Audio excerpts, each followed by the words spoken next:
రెంట్కి తీసుకున్న ఇల్లు. చాలా బాగుందండి. లోపల సామాన్ చదురుపో. నమస్తే అండి. నమస్తే అండి. మేమే ఈ పక్కన రెంట్కి కొత్తగా వచ్చాం. ఓహో,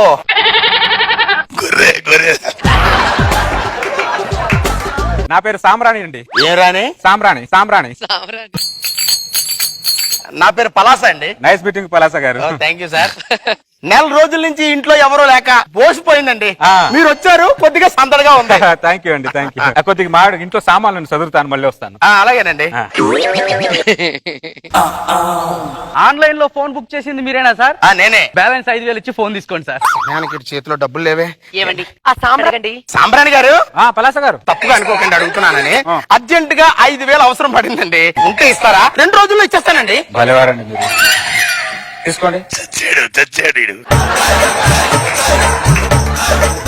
మన పక్కింట్లోకి మనిషి రాలేదండి, మరి మానవత్వం వచ్చిందండి. అవునే, అడిగిన డబ్బులు ఇచ్చారే. ఇంకా నయ్యం దేవుడం లేదు.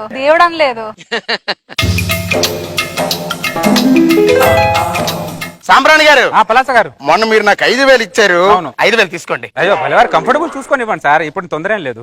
లేదండి, నేను లోన్ అప్లై చేసుకున్నాను, డబ్బు వచ్చింది, తీసుకోండి. సరే, నో ప్రాబ్లం. అదేంటి ఇంత సింపుల్ గా అయిపోతుంది? ఉంది. నాకు సడన్ గా 50,000 అవసరం పడింది. అనుకున్నా. ఎవరిని అడగాలి? ఎర్రిపప్ప పలాస మరి ఇంకెవరు అడుగుతా? పలాస గారు. ఏంటి సాంబ్రాణి గారు? సడన్ గా 50,000 అవసరం పడింది. అవునా? కొద్దిగా ఉంటే ఇవ్వగలరా, సర్దగలరా? 2 రోజుల్లో ఇచ్చేస్తాను. భలేని వారండి. లోన్ పెట్టాడు కదా. ఇదిగోండి, thank you so much. Loan పెట్టాను కదా. After 2 months.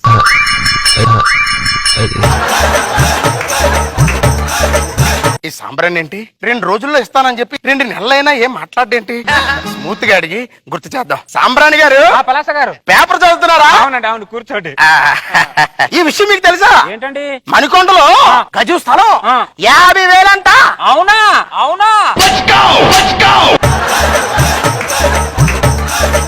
మళ్ళీ పేపర్ లోకి వెళ్ళిపోయాడు.